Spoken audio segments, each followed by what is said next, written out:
بسم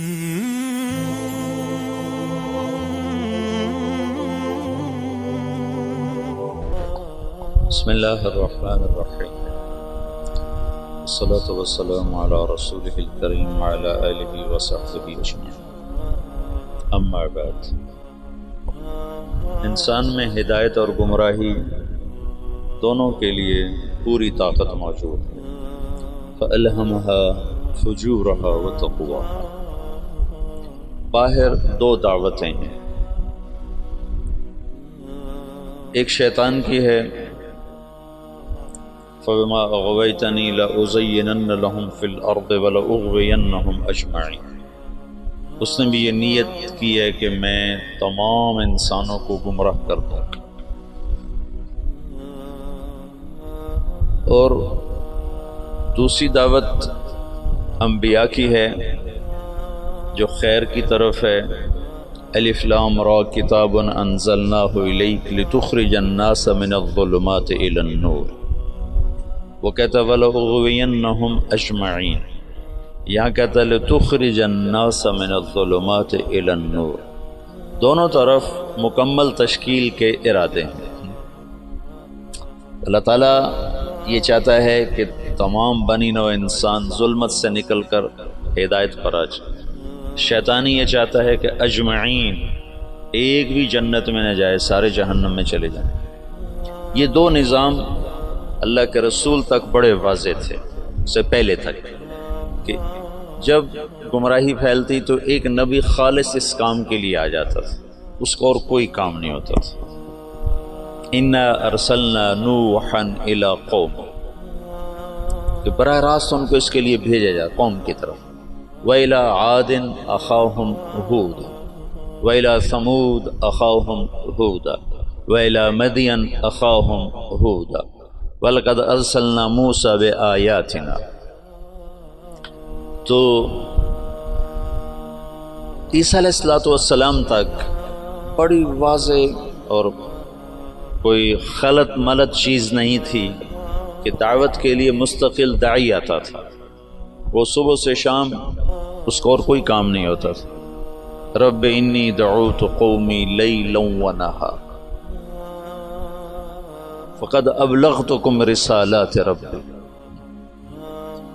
اور نصحت لکم اور ابلغتکم وبلغ ما انزل الیک من ربک۔ جب اللہ کے رسول صلی اللہ تعالی علیہ وسلم تشریف لائے تو وہ بھی داعی بن کر آئے، وہاں بھی کوئی اشتباہ نہیں تھا۔ جب آپ چلے گئے تو امت کو دعوت کے لیے منتخب کیا گیا۔ اب آ کر معاملہ سنگین اور سخت امتحان ہو گیا کہ ایک طرف ان کے ساتھ وہ سلسلہ نہیں ہے جو انبیاء کے ساتھ تھا، وہ وحی نہیں، وہ عصمت نہیں، وہ غیبی نظام ایسا نہیں ہے۔ یقیناً نبی اور غیر نبی کا فرق تو ہوتا ہے۔ دوسرا ان کے ساتھ ان کے معاشی مسائل، ان کے سماجی مسائل، ان کے عائلی مسائل، پھر سیاست بیچ میں آ گئی کہ اللہ نے حکومت دے دی، اقتدار دے دیا، حکومت کے اپنے تقاضے پیدا ہو گئے۔ قرن اول کے بعد عربوں سے علم منتقل ہو کر عجم میں چلا گیا کہ عرب جہاں بانی میں لگ گئے، ملک گیری میں لگ گئے، سیاست میں لگ گئے، علم سارے کا سارا موالی کے پاس چلا گیا۔ یہ جو آخری مفتی تھے، رئیس المفتین سعودی عرب کے شیخ بن باز رحمۃ اللہ علیہ، یہ عرب نہیں تھے، یہ موالی میں سے تھے، موالی میں سے تھے۔ وہ جو اس وقت کے خاندان آباد تھے یہ ان میں سے تھے۔ تو عبد الملک ابن مروان نے ایک دفعہ شعبی سے پوچھا کہ حجاز کا کون ہے مفتی؟ ان کا عطاء بن ابی رباح۔ کہا وہ عجمی ہے کہ عرب ہے؟ کہا عجمی ہے۔ موالی ہے کہ عرب ہے؟ کہا موالی ہے۔ کہا یمن کا کون ہے؟ کہا طاؤس یمانی۔ کہا وہ موالی میں سے ہے کہ عرب میں سے؟ کہا موالی میں سے۔ کہا شام کا کون ہے؟ کہا مکحول ہے۔ کہا تو اس کا مصر کا کون ہے؟ کہا حبیب بن کچھ ہے۔ اور خراسان کا ضحاک بن قیس ہے۔ کہا عراق کا۔ تو شابی کہنے لگے میرے جی میں کہوں حماد، لیکن میں اس کے تیور دیکھ کے یہ سمجھ رہا تھا کہ اگر میں نے کسی غیر عرب کا نام لیا تو یہ مجھے قتل کر دے گا. تو میں نے کہا عراق کا ہے ابراہیم نخعی. تو تھا تو 19-20 کا فرق. ابراہیم نخعی بھی بہت بڑا نام ہے، لیکن شعبی کہتے ہیں میری ترجیحات تھیں حماد کے لیے، لیکن مجھے ڈر لگا کہ یہ مجھے مار دے گا. تو جب میں نے کہا ابراہیم نخعی تو اس نے کہا تو نے میرے اوپر سے ایک بوجھ ہٹا دیا. اب اگر تو کسی موالی کا نام لیتا تو میں مر جاتا.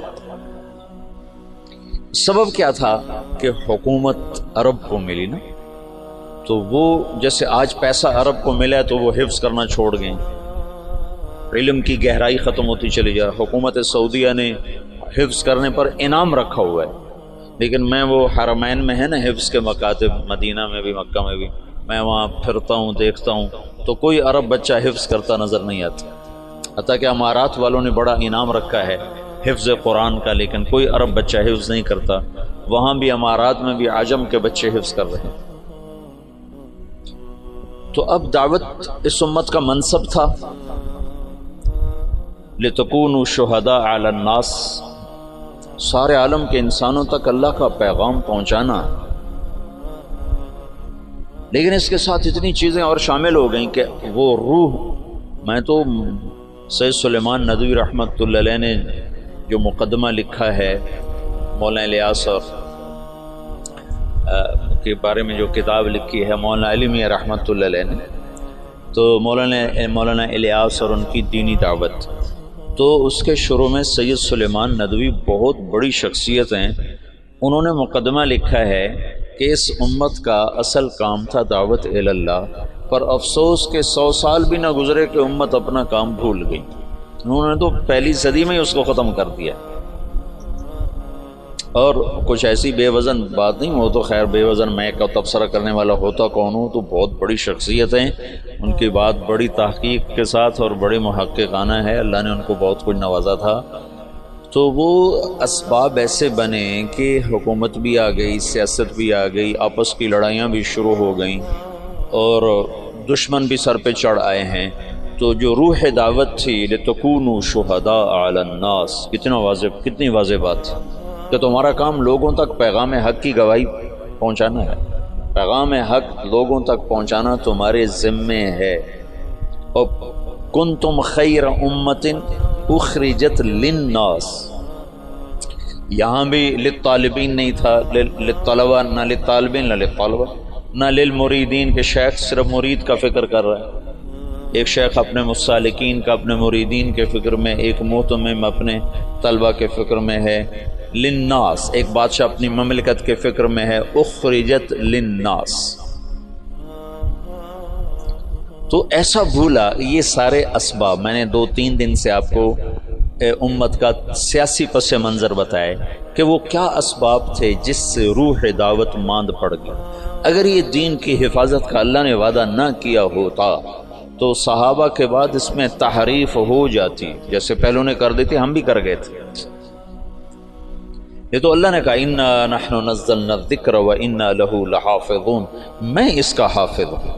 لہٰذا اللہ ہر صدی میں، ہر دور میں، یہ جو تاریخ دعوت و عظیمت مولانا علی میں نے لکھی ہے نا 8 جلدوں میں، یہ 800 جلدوں میں بھی لکھی جائے تو اس کا حق ادا نہیں ہو سکتا. گرچہ ان کا قلم جس مضمون پہ چلتا ہے اس کا حق ادا کرتا ہے، لیکن میں دیانتداری سے کہتا ہوں، میں بھی تاریخ کا چھوٹا سا طالب علم ہوں، اس پر 8 کی بجائے 800 جلدیں بھی مولانا علی میاں لکھتے اور وہ لکھنے کی طاقت رکھتے تھے، تو بھی میں دعویٰ کرتا ہوں کہ تاریخ دعوت و عظیمت کا حق ادا نہیں ہو سکتا تھا. ایسے رجال اللہ نے بھیجے، ایسے لوگ، عورتیں تک ایسی آئیں کہ جنہوں نے ہزاروں لاکھوں کی ہدایت کے سامان پیدا کر دیا. تو یہ اللہ تعالیٰ تجدید کرتا رہا کہ اسلام کو اللہ نے باقی رکھنا ہے جب تک سورج مغرب سے نہیں نکلتا. ہمیں کوئی مٹا نہیں سکتا، چونکہ اللہ نے اسلام کو باقی رکھنا ہے، اور اسلام کے باقی رہنے کے لیے مسلمان کا باقی رہنا ضروری ہے.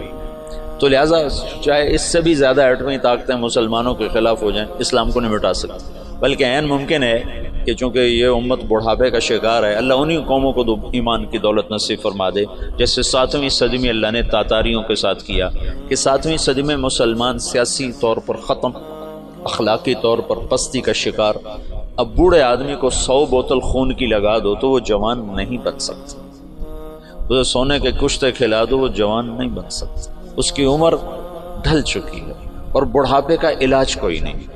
اور ابن خلدون نے اپنے مقدمہ ابن خلدون میں لکھا ہے کہ جیسے اب فرد کی جوانی اور بڑھاپا ہوتا ہے، ایسے قوم پر بھی جوانی اور بڑھاپا ہوتا ہے۔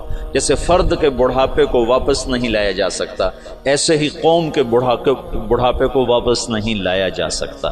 یہ بات تو ابن خلدون کی۔ اگلی بات میں کر رہا ہوں کہ قوم بڑھاپے کا شکار تھی اور نظام ٹوٹ چکا تھا، تو جتنے قائدین مصلحین کھڑے ہوئے وہ شان و شوکت مسلم کو واپس لانے کی دعوت لے کر کھڑے ہوئے۔ بوڑھے کو جوان کرنے کے چکر میں لگ گئے، بوڑھا تو جوان نہیں ہو سکتا۔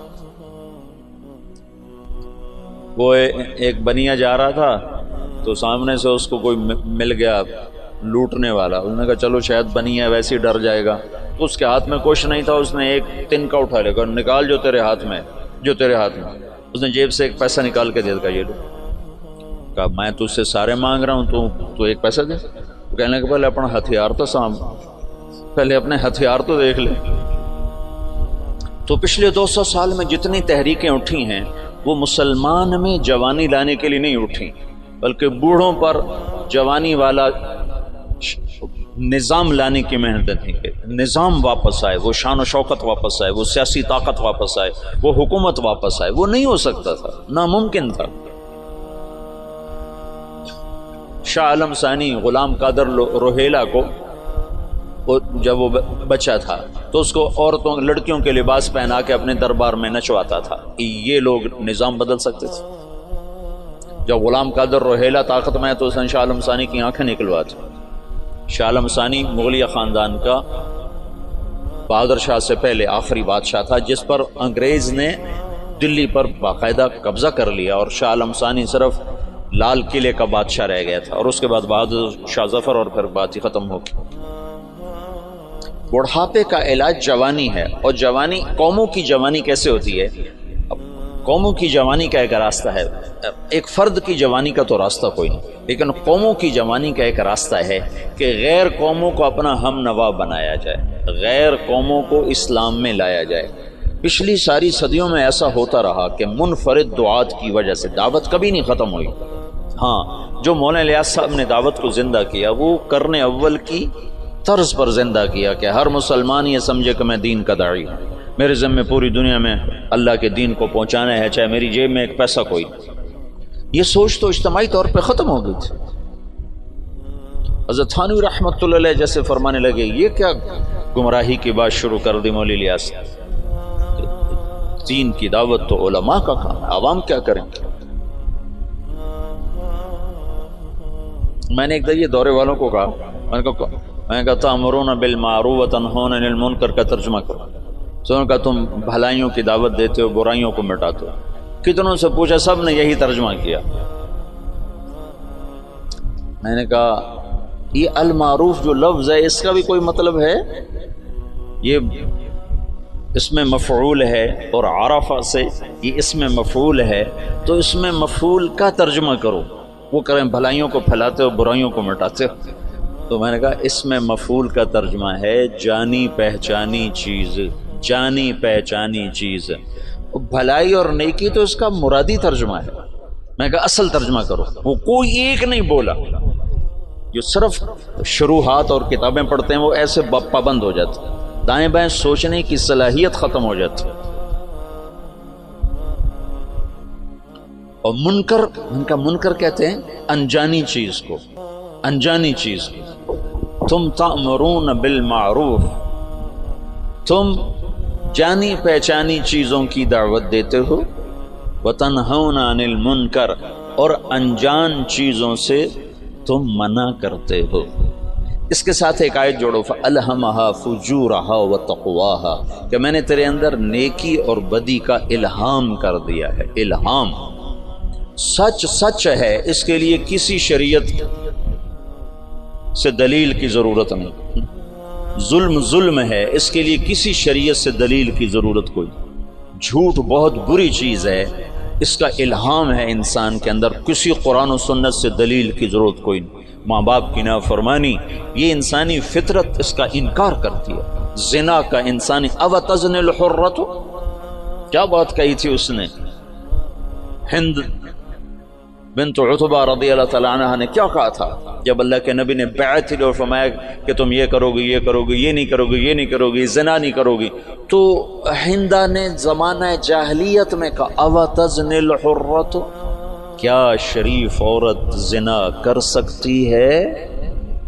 پتھروں کی پجاری تھی 1 منٹ پہلے تک، بغیر دلیل کے جو چیزیں غلط ہیں وہ منکر ہیں، بغیر دلیل کے جو چیزیں خوبصورت ہیں وہ معروف ہیں. تو اس کے لیے تو ویسے علم کی ضرورت کوئی نہیں.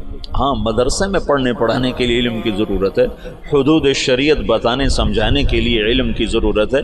تبلیغ کے لیے تو علم کی ضرورت نہیں ہے. تبلیغ تو معروفات کی دعوت، اور معروف کا مطلب جانی پہچانی، توحید جانی پہچانی چیز. افلا ينظرون الى الابل كيف خلقت والى السماء كيف رفعت والى الجبال كيف نصبت والى الارض كيف سطحت. یہ سارے جو اللہ تعالیٰ بتا رہا ہے یہ وہ چیزیں ہیں کہ جو بغیر دلیل کے ٹھکتی ہیں. وہ جو بدو نے کہا تھا البعرۃ تدل علی البعیر والاثر يدل علی المسیر تأمرون بالمعروف. تم جانی پہچانی چیزوں کی تبلیغ کرتے. اور میں تو تفسیریں پڑھتا نہیں نہ مجھے اب نہ میرا سر اتنا تھکا رہتا ہے کہ مجھے پڑھائی نہیں جاتی. تو مجھے خیال ہے المعروف کا مطلب ہے جانا پہچانا. معرف بالعامل اس میں معرفہ، رجل الرجل. معروفات وہ عمل ہیں جس کو انسان عقلاً جانتا ہے، منکرات وہ عمل ہیں جن کو انسان عقلاً برا جانتا ہے. اس کے لیے تو کسی دلیل کسی حجت کی جو مجھے تو علم نہیں میں تبلیغ کیا کروں. تم یہ نہیں کہہ سکتے بھائی اللہ کی مان لے اللہ بہت بڑا ہے، اس کے لیے کیا علم چاہیے؟ بھائی اللہ کی نافرمانی نہ کر اللہ بہت بڑا ہے، اس کے لیے کیا علم چاہیے؟ بھائی اللہ کے رسول کی مان لے دونوں جہان کی کامیابی کا راستہ لے کر آئیں. اب بھائی دوزخ سے بچ جا جنت والا بن جا، یہ تبلیغ ہے؟ منکر دیکھتے او غلط یہ منکر، ہاں کیا زبردست چیز ہے، یہ معروف ہے جس کے لیے ہمیں کسی دلیل کی ضرورت ہی نہ ہو. حلال حرام کے لیے دلائل چاہیے.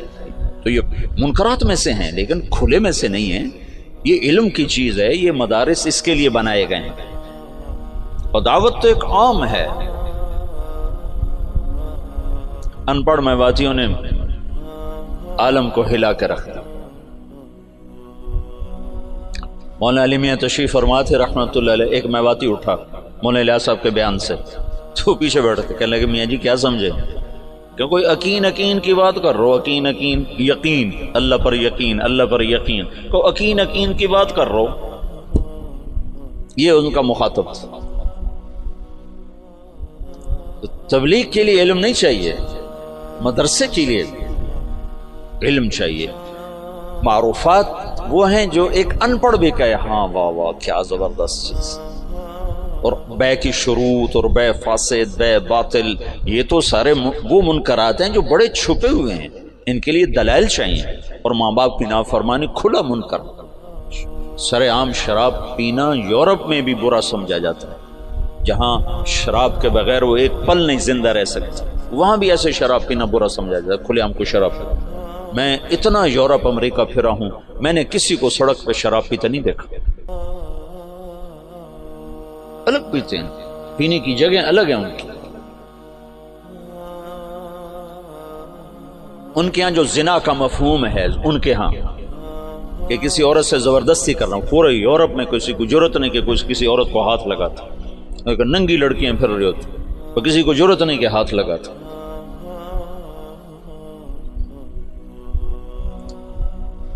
تامرون بالمعروف، معروفات، معروف اس میں مفعول نہ کہ نیکی ہے. عرف بھی اسی سے ہے ابھی عرف.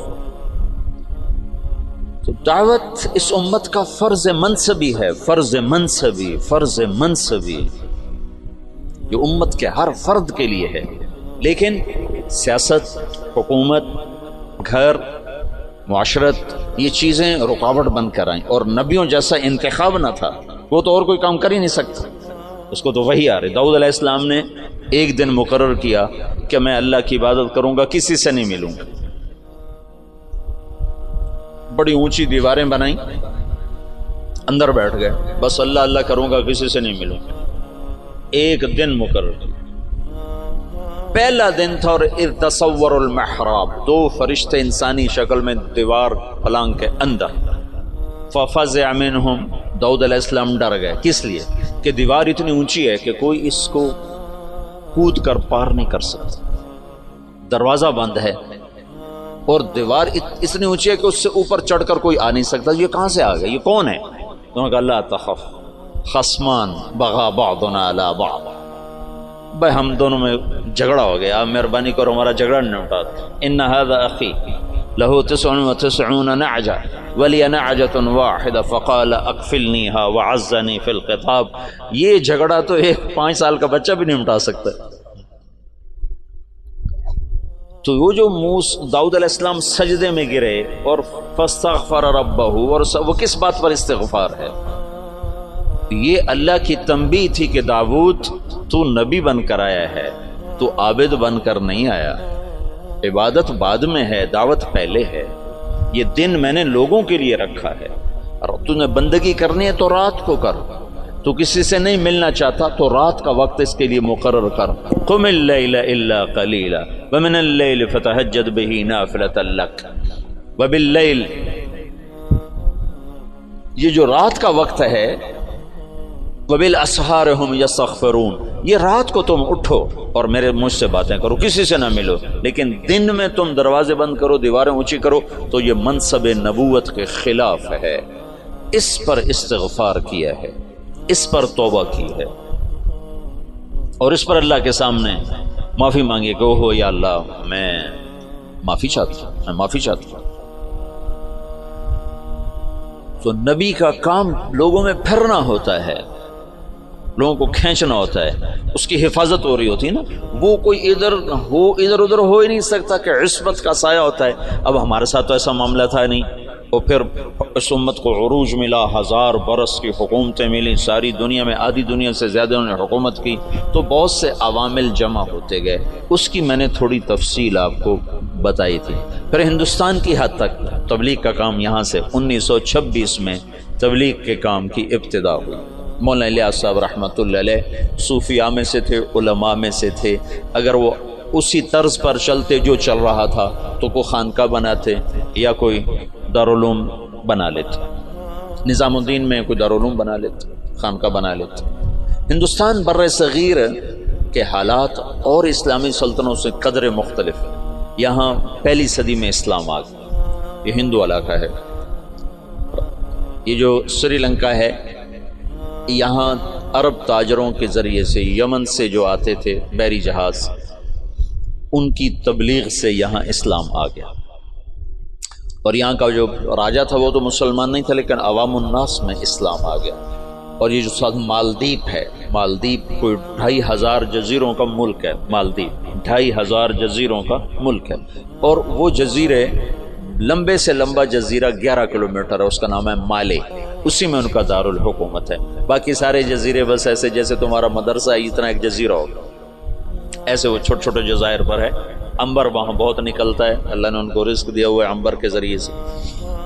تو یہ ان جزائر سے ایک قافلہ جا رہا تھا. اس میں یہاں کچھ عرب قبائل آباد ہو گئے تھے, تو ایک قافلہ بحری جہاز پر سری لنکا کے بادشاہ نے تحفے تحائف ولید بن عبد الملک کو دی, ان سے دوستی لگانا چاہتا تھا. تو جب یہ کراچی کے قریب گزرا بحیرہ عرب سے, تو تیبل یہ دریائے سندھ کے کنارے تھا. یہ سندھ کا بہت بڑا شہر تھا اس وقت. تو وہاں سندھ کے ڈاکوؤں نے بحری جہاز پہ حملہ کیا اور قافلہ بھی لوٹ لیا, اور عورتوں کو بھی قید کر لیا, مردوں کو کچھ قتل ہو گئے. تو ایک عورت پکاری, یا للحجاج یا للحجاج یا للحجاج.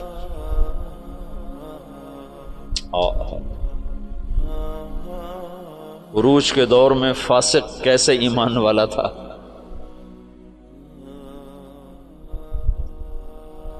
تو کچھ لوگ انہوں نے مال لوٹنے کے بعد کچھ لوگ چھوڑ دیے تھے. تو یہ لٹا پٹا قافلہ جب پہنچا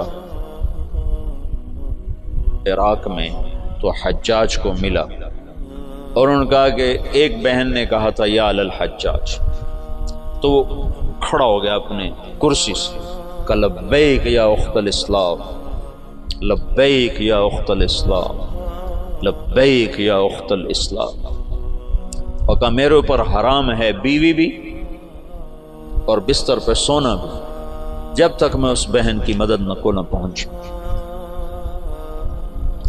ایک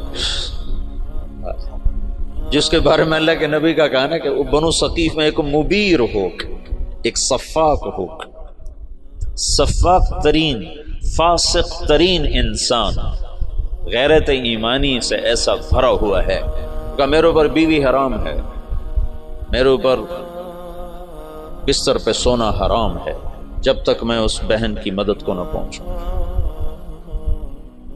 اور اس نے اسی وقت ایک لشکر تیار کیا، عبید اللہ بن نبحان رحمۃ اللہ علیہ کو امیر بنایا اور ان کو 3000 کا لشکر، 4000 کا لشکر دے کے روانہ کیا۔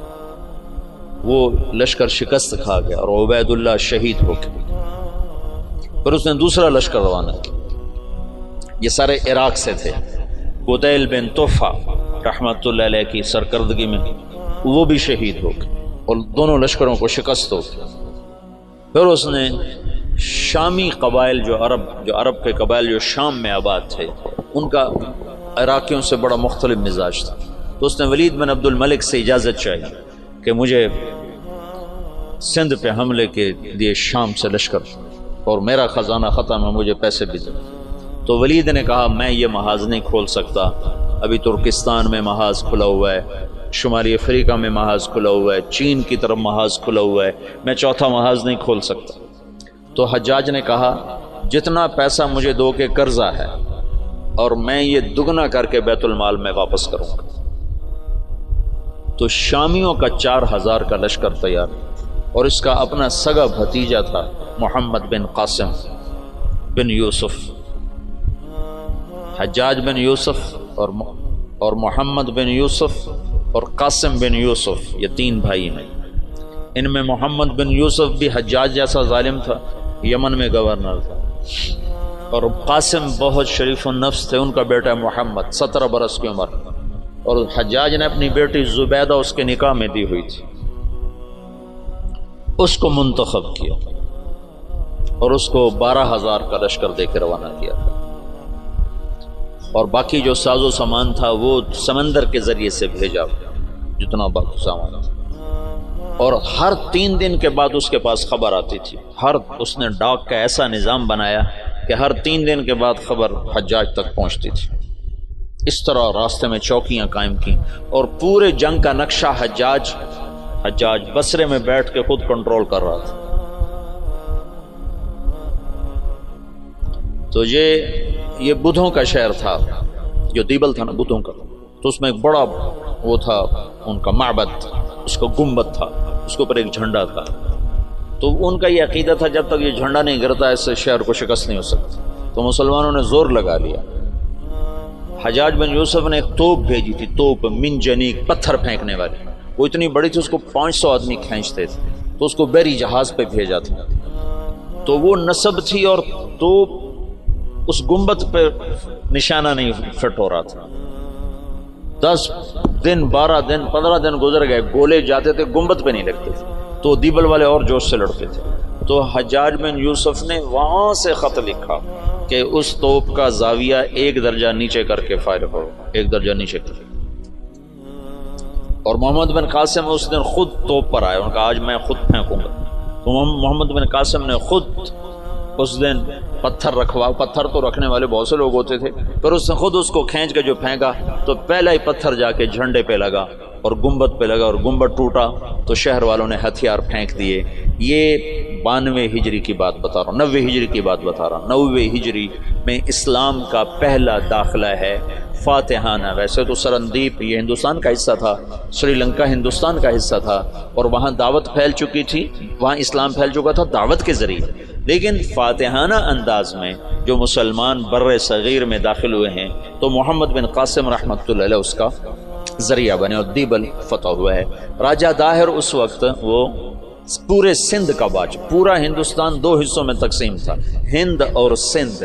سندھ یہ نہیں جو آج ہے، یہ سندھ بمبئی تک تھا، یہ سندھ بمبئی تک اور دیپال پور تک اور ادھر سے بمبئی تک، یہ ایک پورا علاقہ تھا. باقی ہند الگ علاقہ تھا. راجہ داہر اس سارے کا بادشاہ تھا. راجہ داہر ایک دفعہ بیٹھا تھا تو ایک نجومی آیا، تو اس کی بہن بھی ساتھ بیٹھی تھی. تو اس کی بہن نے اپنا ہاتھ دکھا دیا نجومی کو کہ میرا ہاتھ دیکھو. نجومی نے کہا یہ لڑکی آئندہ سندھ کے بادشاہ کی بیوی بنے گی. تو راجہ داہر تو پریشان ہو گیا، یہ میرے گھر میں میرا دشمن پیدا ہو رہا ہے. تو اس اپنے وزیر کو بلایا، کہنے لگا نجومی نے کہا ہے کہ یہ میری جو بہن ہے یہ سندھ کے بادشاہ کی بیگم بنے گی. تو وزیر نے کہا تو خود شادی کر لے. قصہ ہی ختم. بے غیرت مجھے کروائے گا، ساری دنیا کیا کہے گی بہن سے شادی کر لی. تو وزیر چپ ہو گیا.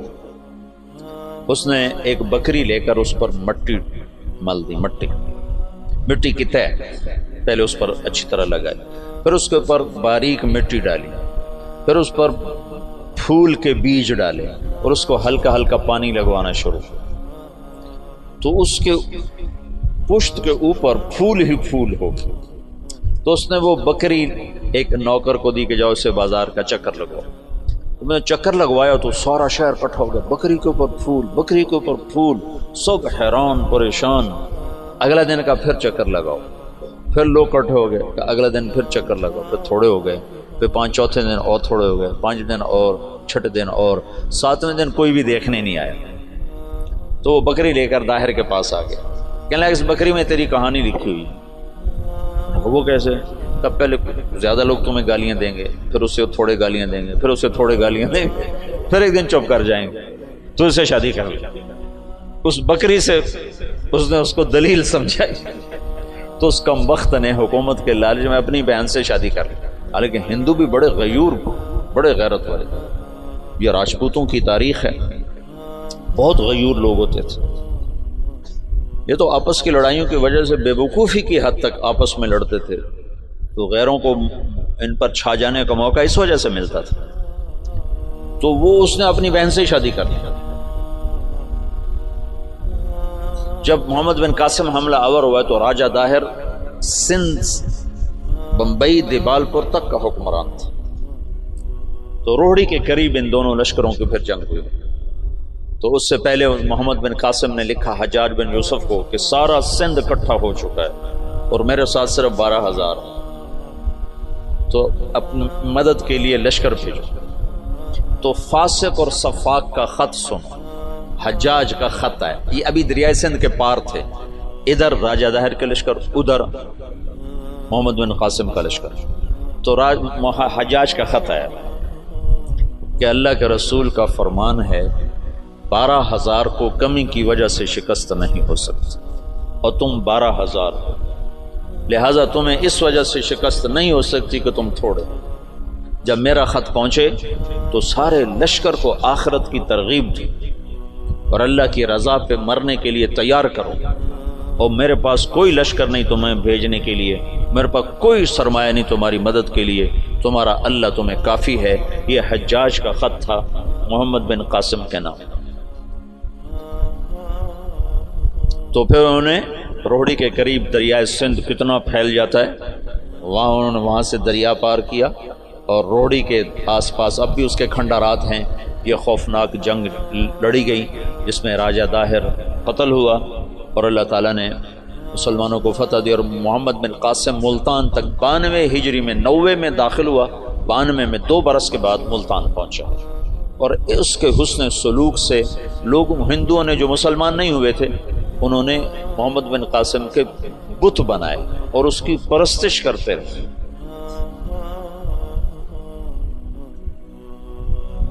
یہ اس طرف سے 92 ہجری میں اسلام داخل ہوا ہے. پھر اس کے بعد ہندوستان کے پوری جو تاریخ بدلی ہے کہ مسلمانوں کے ہاتھ میں اقتدار، وہ 5ویں صدی میں جا کر جب محمود غزنوی نے ہندوستان پہ حملہ کیا اور 17 حملے کیے، 17 کے 17 میں وہ کامیاب ہوا، اور 33 برس حکومت کی۔ دنیا میں 4 بڑے فاتح ہیں، پہلے بھی تمہیں بتاتا رہتا ہوں، مطلب اپنی میری جستجو سے کوئی میں نے کسی محقق کتاب میں نہیں پڑھا، لیکن یہ بات تو خیر سارے مورخ مانتے ہیں کہ سب سے بڑا فاتح چنگیز خان اور دوسرے نمبر پر محمود غزنوی۔ آگے 2 میں نے خود لگائے ہیں، تیسرے نمبر پر سکندر یونانی ہے اور چوتھے نمبر پر تیمور لنگڑا ہے۔ مجھے اس پہ بڑا غصہ آتا ہے، کم بخت نے بڑے مسلمان ذبح کی۔ میں حیران ہوں تفتہ زانی کیسے اس کے ساتھ رہتا تھا، تو ایسا صفاق کم بخت تھا۔ وہ جب شہر پہ حملہ کرتا تو پہلے دن سفید جھنڈا لہراتا تھا، اس کا مطلب تھا کہ اگر تم دروازے کھول دو گے تو ہم صرف تمہارا مال لوٹیں گے، تمہیں کچھ نہیں کہیں۔ دوسرے دن سرخ جھنڈا لہراتا تھا کہ اب ہم تمہارے فوجی قتل کریں گے، تمہارا مال لوٹیں گے، تمہیں کچھ نہیں کہیں۔ تیسرے دن سیاہ جھنڈا لہراتا تھا کہ اب جتنے بھی ذی نفس ہیں سب کو قتل کریں گے اور تمہارا مال بھی لوٹیں گے، اور وہ کم بخت ایسا ہی کرتا رہا۔ میرا تو کبھی کبھی جی چاہتا ہے کہ اس کا خاتمہ بھی ایمان پہ نہ ہوا، ایسا اس نے ظلم کیا۔ باقی اللہ غفور الرحیم ہے، ہم اس کی رحمت کو نہ بند کر سکتے ہیں نہ پابند کر سکتے ہیں۔ چاہے تو ابو جہل کو جنت میں ڈال دو، سے کوئی پوچھنے والا نہیں ہے۔ یہ خطا اللہ نہ کرے ہم سے ہو کہ ہم اللہ کی رحمت کوئی پابند بنا دیں۔ ہم کم ظرف ہیں نا، کم ظرفی کی وجہ سے کسی پہ زیادہ غصہ آ جاتا ہے، کسی کے ساتھ ہمدردیاں وابستہ ہو جاتی ہیں، کسی پر قہر چڑھ جاتا ہے، لیکن اس کی رحمت رحمتی وسعت کل شیء، تو اس کی رحمت کے آگے خربوں تیمور بھی ہوں تو بخشے جا سکتے ہیں، ایک تیمور کی کیا بات ہے۔ تو محمود غزنوی فاتح ہند ہے، اس نے ہندوستان کے لیے اسلام کا دروازہ کھولا اور 33 برس کی حکومت، اور فاتح عالم ثانی ہے۔ چنگیز خان کے بعد یہ دوسرے نمبر کا شاہ سوار ہے۔ وہ کافر تھا، 2 کافر 2 مسلمان، ایک کافر نما مسلم، ایک کھرا مسلمان۔ سب سے پہلے سلطان کا لقب پانے والا محمود غزنوی ہے۔ سلطان کا جو لقب سب سے پہلے ملا ہے وہ محمود کو ملا ہے، سلطان محمود غزنوی۔ اس کا باپ غلام تھا، غلام سبکتگین غلام تھا۔ یہ گیا شکار کھیلنے، تو ایک ہرنی کا بچہ اس نے شکار کیا، تو اس کو اٹھا کر اس نے گھوڑے پہ رکھا، ذبح نہیں کیا، گھوڑے پہ رکھا، گھر جا کے ذبح کروں، اور واپس موڑا۔ ایسے اس کے پیچھے نظر پڑی تو اس نے دیکھا وہ اس بچے کی ماں اس کے پیچھے آ رہی تھی، تو اس نے اس کو دیکھا تو اسے ترس آیا، تو اس نے بچے کو چھوڑ دیا۔ تو بچہ جا کے ماں سے جو ملا تو ہرنی نے تشکرانہ یوں سبکتگین کے آگے یوں سر جھکایا کہ تیری بڑی مہربانی۔ رات کو سبکتگین نے خواب دیکھا کہ تو نے مخلوق پہ رحم کیا، اس کے سلے میں اللہ نے تیری اولاد کے لیے بادشاہی کا فیصلہ کر دیا۔ تو سبکتگین نوکر سے ایک صوبے کا گورنر بنا، اور محمود غزنوی آدھی سے زیادہ دنیا کا بادشاہ بنا، اور غزنی پوری دنیا کا کسی زمانے میں سب سے خوبصورت شہر بنا۔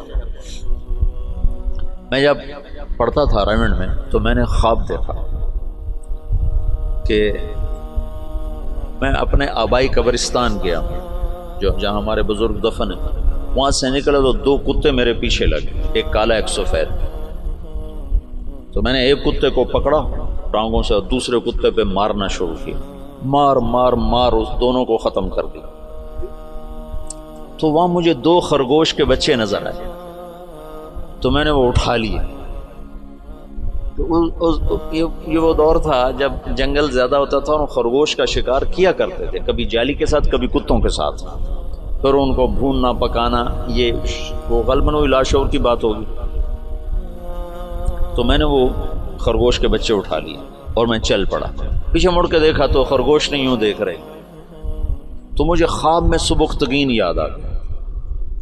خواب میں اس نے بھی ہرنی پہ رحم کھایا تھا، تو میں نے دونوں بچے چھوڑ دیے۔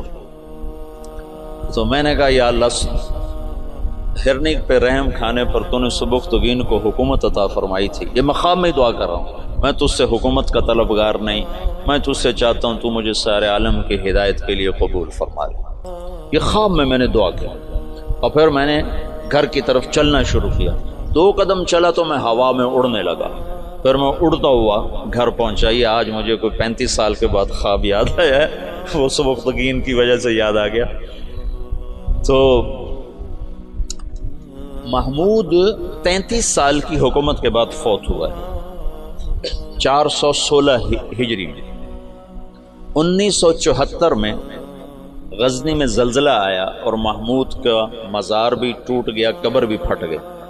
ظاہر شاہ کا مرحوم کا زمانہ تھا، تو اس نے قبر کو دوبارہ اور گنبد کو، مزار کو دوبارہ بنوانے کا حکم دیا. تو انہیں ساری قبر کھول دی. ساری قبر کھودی تو اندر کچھ بھی نہیں تھا. تو ان کو جستجو ہوئی تو انہوں نے تھوڑا سا اور کھدائی کی، تو پھر نیچے سے ایک اور وہ لحد نکل آئی. لحد، وہ جو اس لحد میں اس کا تابوت پڑا ہوا تھا، لکڑی کا تابوت صحیح سلامت، جیسے کوئی ابھی رکھ کر گیا. اور اس کو اس وقت قبر میں گئے ہوئے 1000 برس ہو چکے ہیں. 1000 برس وہ لکڑی سلامت ہے. تو ان کو جستجو ہوئی، جب لکڑی سلامت ہے تو اندر پتہ نہیں کیا ہوگا. تو ایک فرانسیسی انجینئر تھا، وہ کھول رہا، تو اس نے پیچ کھول کے جب ڈھکن اٹھایا تو بے ہوش ہو کے پیچھے گرا، یوں گرا. تو پیچھے جو مسلمان تھے انہوں نے آگے دیکھا تو محمود اپنے تابوت میں ایسے پڑا تھا جیسے ابھی سویا، اور اس کا سیدھا ہاتھ سینے پر تھا یہاں، اور اس کا کفن یہاں تک ہٹا ہوا تھا.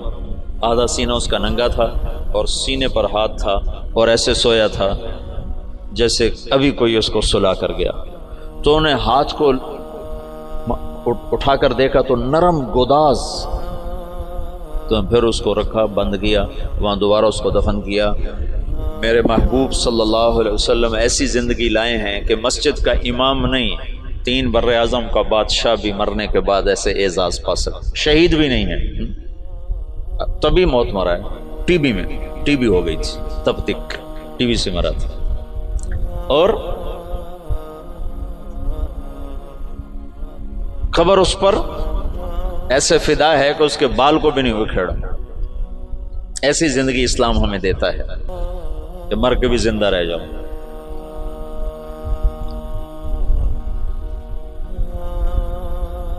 تو شہاب الدین غوری پھر پہلا بادشاہ ہے جس نے باقاعدہ، محمود کی مثال ہے جیسے کسی نے ہل چلا کر زمین برابر کر. اس کے پاس ایک شخص آیا کہ حضرت کا سلطان، میں بہت مظلوم ہوں. کیا ہے؟ کہ تمہارا بھانجا تیسرے چوتھے روز میرے گھر آتا ہے، میری بیوی کے ساتھ برا کرتا ہے، مجھے گھر سے نکال دیتا. میری تجھ تک پہنچ بڑی مشکل سے ہوئی. تو محمود کا رنگ غصے سے سرخ ہو. اس نے کہا آئندہ جب ایسا واقعہ ہو فوراً میرے پاس آ. اور درباریوں سے کہا یہ شخص جب پہنچے، میں سو بھی رہا ہوں تو مجھے اٹھایا جائے. تیسری رات وہ آیا، تیسری رات بھاگتا ہوا. تو سلطان اس کے ساتھ اٹھا اور اس کے گھر پہنچا، اور اندر جاتے اس نے پہلے چراغ بجھایا، پھر ایک وار کر کے اس کا سر اتارا. پھر ساتھ ہی وہ زمین پہ گر کے کہنے لگا ویحک اسقِ، تیرا بھلا ہو جلدی سے پانی لا. تو بھاگ کے گیا، پانی لایا، پانی پہ کہنے لگا چراغ جلاؤ. چراغ جلایا تو مقتول کو دیکھ کر اس نے کہا الحمدللہ. تو اس نے پوچھا سلطان یہ کیسے ہوا؟ میں کچھ باتیں سمجھنا چاہتا ہوں. تم نے چراغ آتے ہی بجھایا، قتل کر کے زمین پہ گر گئے، پانی مانگا. اس کو دیکھ کے الحمدللہ کہا، یہ کیا مسئلہ ہے؟ تو محمود نے کہا جس دن تم فریاد لے کر آئے تھے میں نے قسم کھائی تھی نہ کھاؤں گا، نہ پیوں گا، نہ سوؤں گا.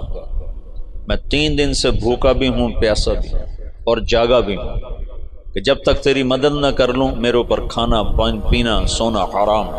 آج تیسری رات کا جاگا ہوا، ایک لقمہ کھانا نہیں کھایا، ایک گھونٹ پانی نہیں پیا.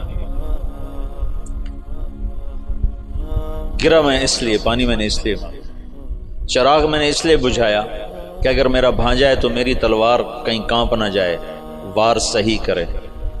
اور الحمدللہ میں نے اس لیے کہا کہ یہ میرے خاندان کا بھی نہیں چے جائے کہ میرا بھانجا ہو. یہ تو کوئی میرے نام پہ تمہاری عزت لوٹتا رہا. ان صفات پر قبر نے اس کو نگینہ بنا دیا، اس کو کھایا نہیں ہے. شہاب الدین غوری سے حکومت کی ابتدا ہوتی ہے بر صغیر باقاعدہ، اور پھر وہ اپنے غلام قطب الدین ایبک کو لاہور کا حکمران بناتا ہے. اور اس کے 2 داماد تھے، اس کی نرینہ اولاد نہیں تھی. شہاب الدین غوری ہمارے دیس میں ماشاءاللہ مدفون ہے. یہ پرتھوی راج کو شکست دینے والا تراوڑی کے میدان میں یہ شہاب الدین غوری تھا. پہلی جنگ میں اسے شکست ہوئی، تیاری کر کے نہیں آیا تھا. تراوڑی کی پہلی جنگ میں 12,000 کا لشکر تھا اور واپس جا رہا تھا کہ پتہ چلا پرتھوی راج چڑھایا. تو سب سرداروں نے کہا واپس چلیں، ہماری تیاری نہیں. انہوں نے کہا موت سے گھبرا کے جانا مسلمان کا شیور.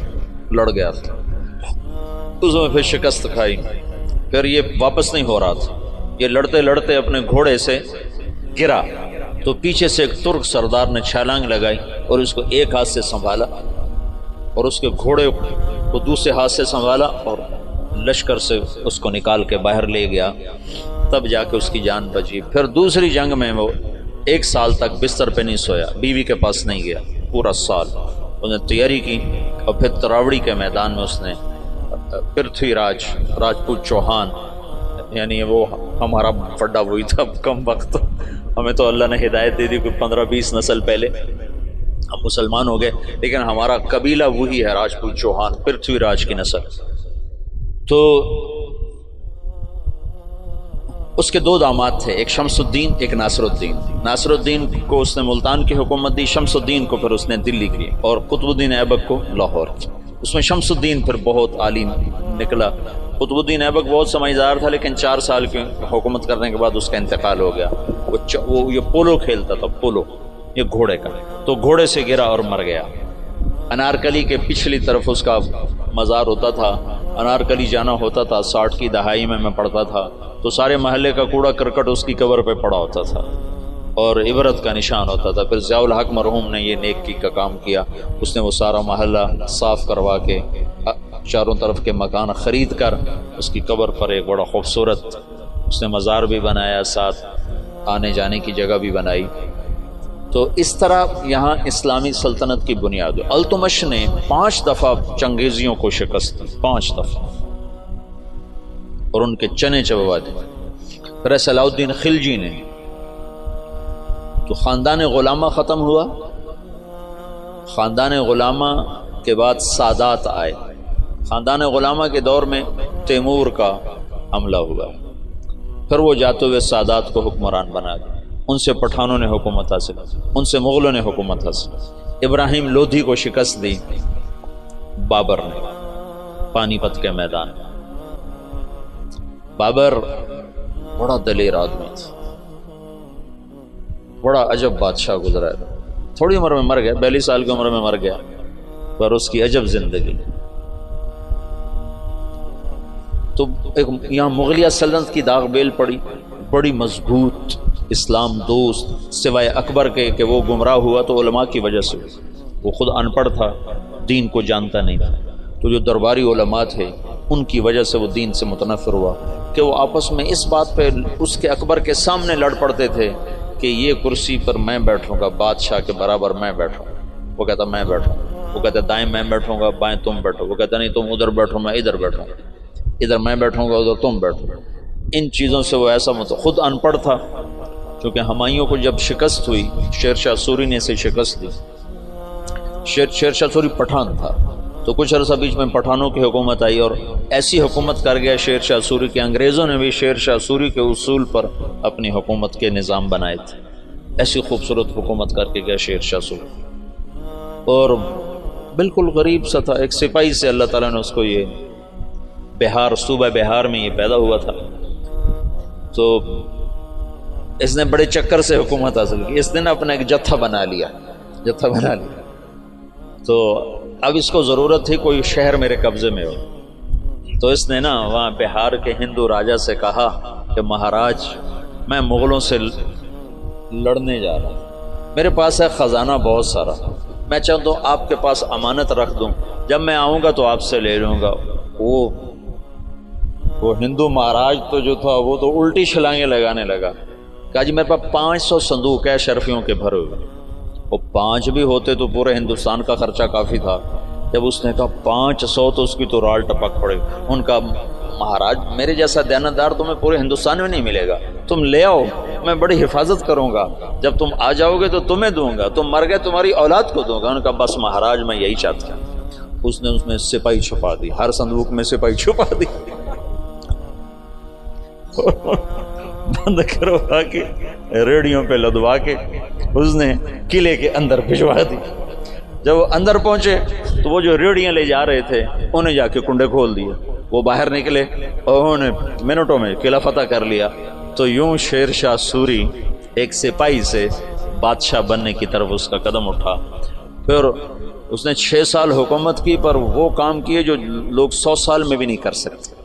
میرے گاؤں کے آگے جو سڑک ہے اب پکی ہے، یہ شیر شاہ سوری نے بنوائی تھی، ملتان سے لے کر لاہور تک، اس کو شیر شاہ سوری روڈ کہتے تھے۔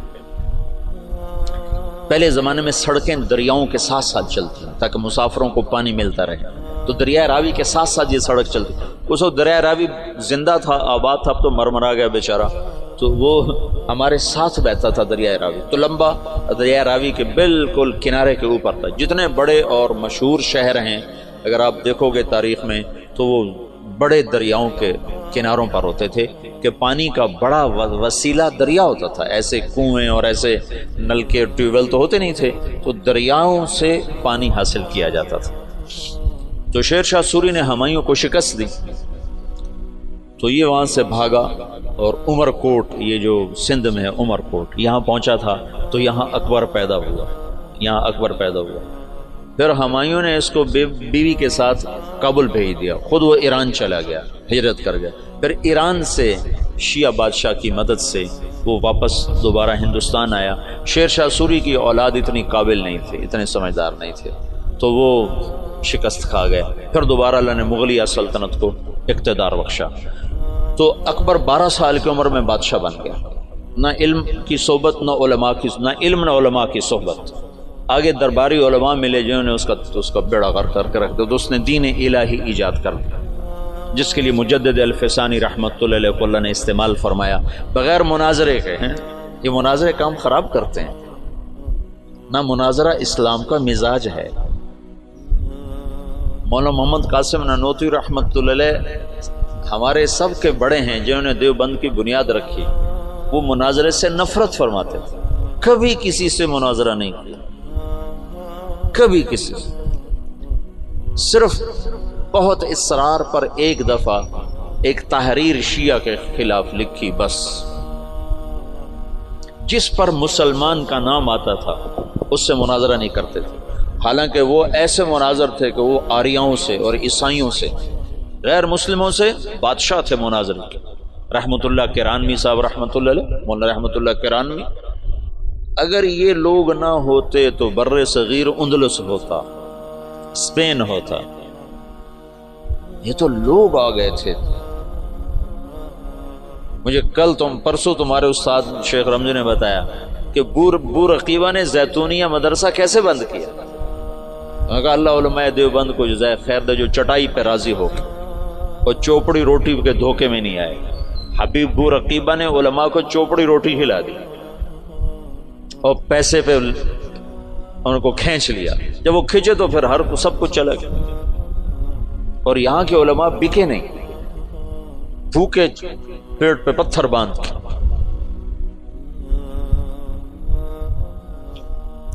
نانوتوی کو نا والی دکن حیدرآباد نے خط لکھا کہ حضرت آپ میرے پاس تشریف لائیں، میں آپ کو 500 روپے مہینہ تنخواہ دوں گا۔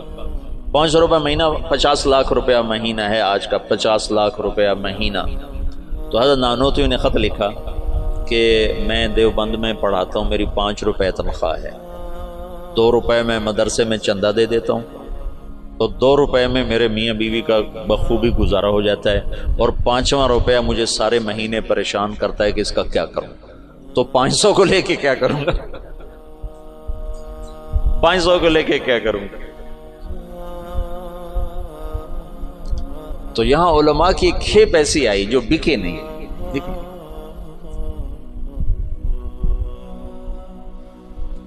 تو درباری علماء نے اکبر کا ستیہ ناش کر کے رکھ دیا۔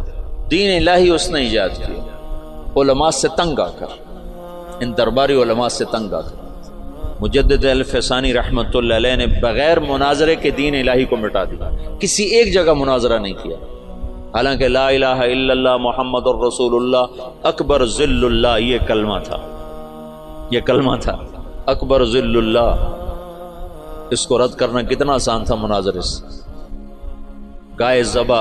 گائے کا ذبح کرنا بند، شراب حلال، اکبر کو سجدہ، سورج کی پوجا، صبح بالکونی کھول کے اکبر سورج کے سامنے کتنے دیر تک مالا جپتا تھا۔ داڑھی منڈانا ضروری، داڑھی رکھنا حرام،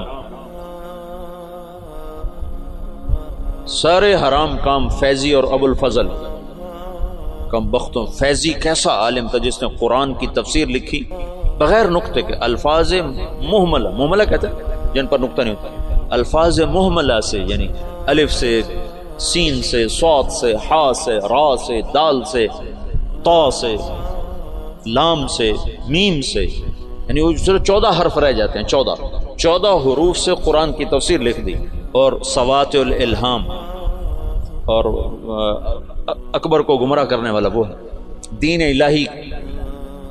ایک دفعہ کسی نے پوچھا کیا کر رہے ہو فیضی سے، کہا الہات کے مزے لے رہا، کہا الہات کے مزے لے رہا۔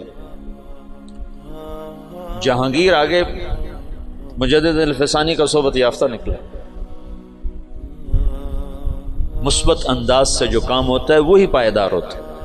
اتنا بڑا کام، مولانا الیاس صاحب فرماتے تھے میرا کام مجدد الفسانی والا، میں نے مجدد الفسانی کو سامنے رکھا ہے کہ ان کا طرز یہ تھا کہ وہ مٹی ہوئی سنت کے مقابلے میں جو بدعت ہوتی تھی اس کی تردید نہیں فرماتے تھے مجدد الفسانی، بلکہ مٹی ہوئی سنت کے فضائل بیان اتنا فرماتے تھے کہ سنت چھا جاتی تھی، بدعت مٹ جاتی تھی، روشنی آئی اور اندھیرا چلا گیا۔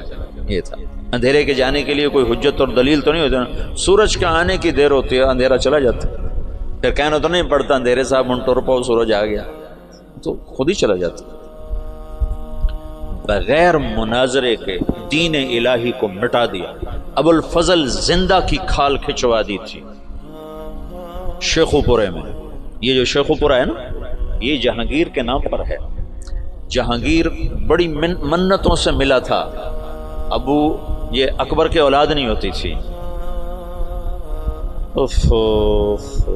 ایسے میرا پنڈورا باکس کھل جاتا ہے تو کہاں کی کہانیاں اکٹھی ہو جاتی ہیں، تو پھر مجھے خود یاد نہیں رہتا میں کیا کہہ رہا تھا اور کدھر چلا گیا۔ تو بڑی دعاؤں کے بعد جہانگیر ملا تھا، پیدل گیا تھا اجمیر تک دعا مانگنے، اجمیر تک پیدل گیا تھا دعا مانگنے کہ اللہ تعالیٰ مجھے بچہ عطا فرمائے، تو اللہ نے جہانگیر دیا۔ اس کی نخلیت، جہانگیر بہت نیک متقی بادشاہ، اس پر ایسے ہی بہت زیادہ افتراء ہیں، بہتان ہیں، بہت سارے، کچھ کمیاں تھی بھی سی بادشاہوں میں ہوتی ہیں، لیکن اس کا یہی بہت بڑا احسان ہے کہ اس نے دین الہی کو ختم کیا۔ تو یہ شیخو پورہ جہانگیر نے آباد کیا تھا۔ اکبر اپنے بیٹے جہانگیر کو شیخو کہا کرتا تھا پیار سے، شیخو بابا، شیخو بابا۔ ویسے نام اس کا سلیم تھا، جہانگیر اس کا لقب تھا، اور شیخو اس کا ابا اسے کہا کرتا تھا، شیخو بابا۔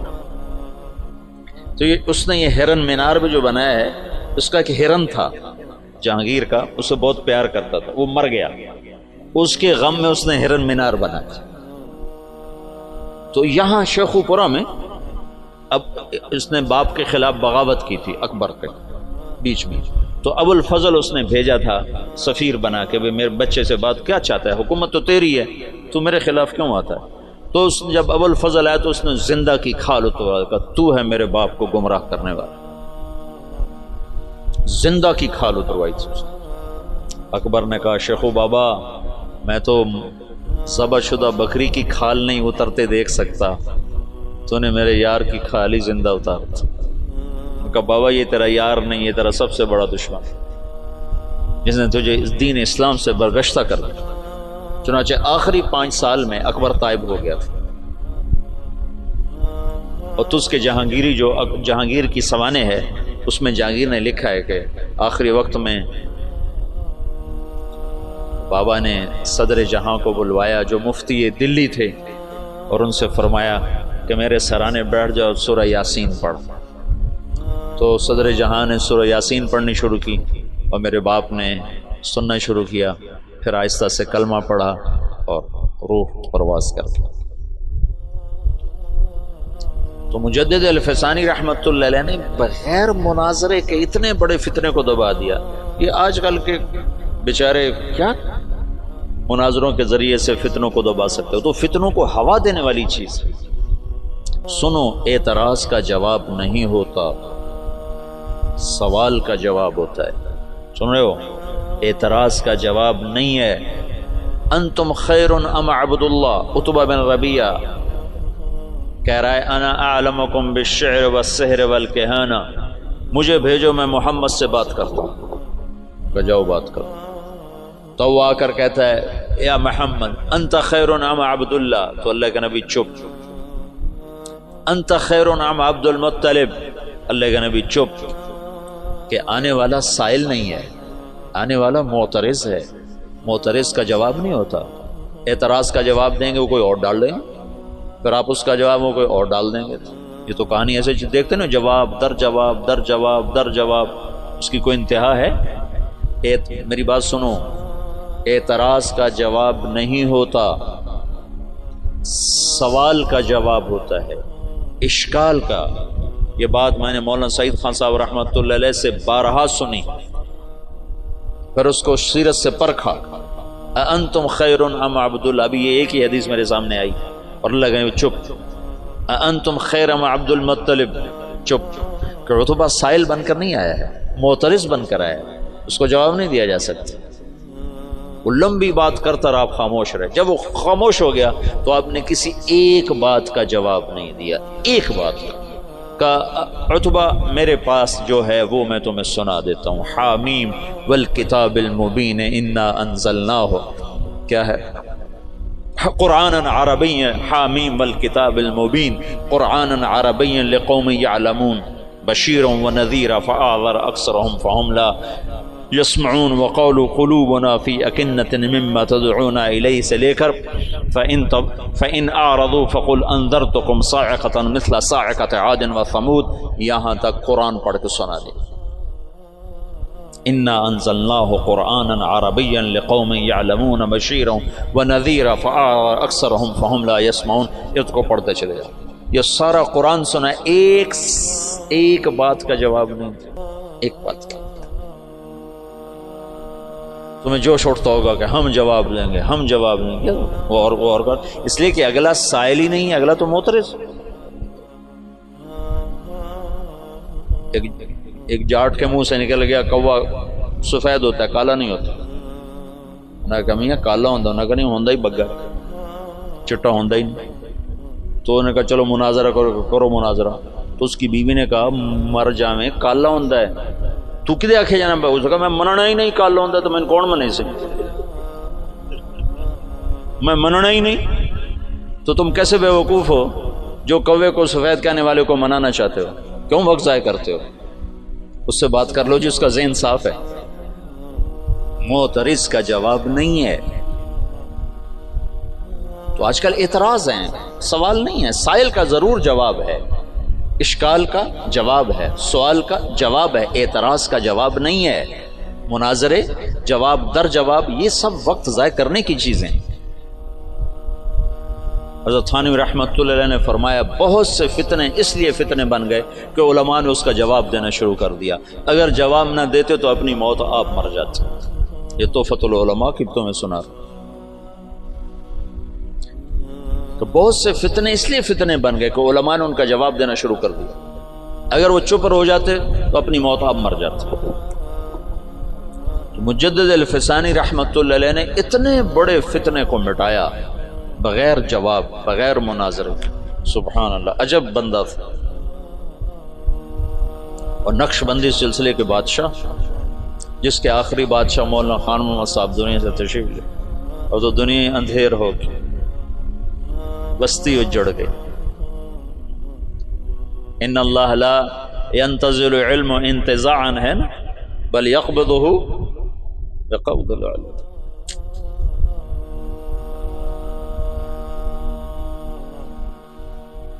زمانہ خالی ہو گیا. خلت الدیار فصدت غیر مسود ومن الشقاء تفردی بالسودت. مغل سلطنت پہ زوال آنا تھا، ہر ایک پہ زوال آیا ہے. بر صغیر میں اسلام کی 800-900 برس حکومت رہی ہے، پھر زوال کا آنا ایک بدیہی چیز. جہانگیر کے سر میں درد تھا. دیکھو جب صلیبی جنگیں ہوئی ہیں نا 12ویں صدی میں، یعنی صدی عیسوی میں، اور اس میں مکمل شکست ہوئی، تو یورپ کی سوچ بدل گئی. جیسے 1945 میں جب جاپان پہ بم گرایا امریکہ نے، ہیروشیما ناگاساکی، تو ان کا صدر تھا ہیرو ہیٹو.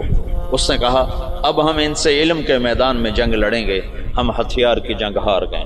تو اس نے اپنی نسل کو اٹھا کے یورپ بھیجا، امریکہ بھیجا، انہیں اعلیٰ تعلیم دلوائی، پھر ان کے ذریعے سے ساری ٹیکنالوجی کا جاپانی زبان میں ترجمہ کروایا، پھر اس پہ لگایا.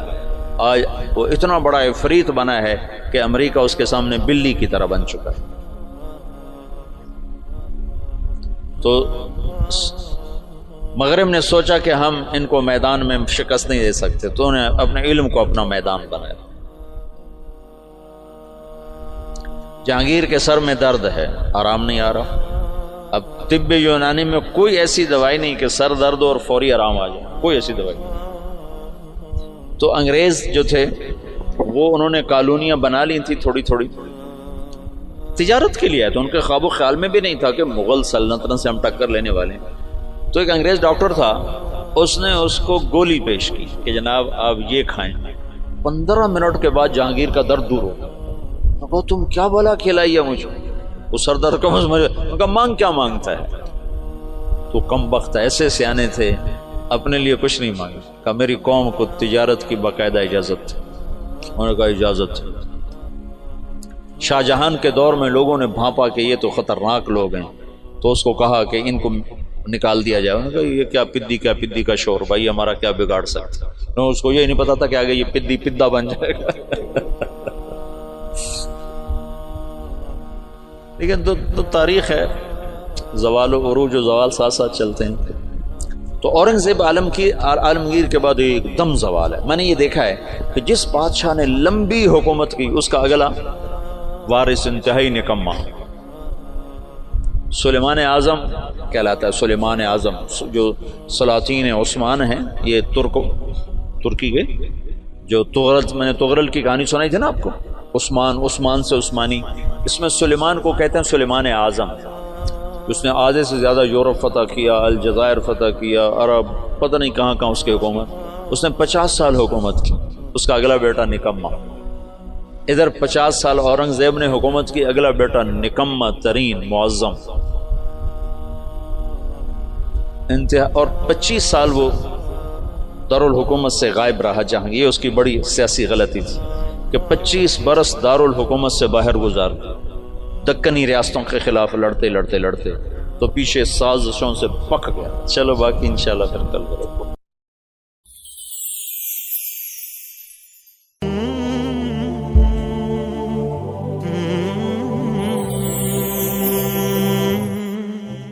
مالک دے در راکھی کر دے تے صابر بھکھے ننگے. مالک دے در راکھی کر دے صابر بھکھے ننگے تے جیون جی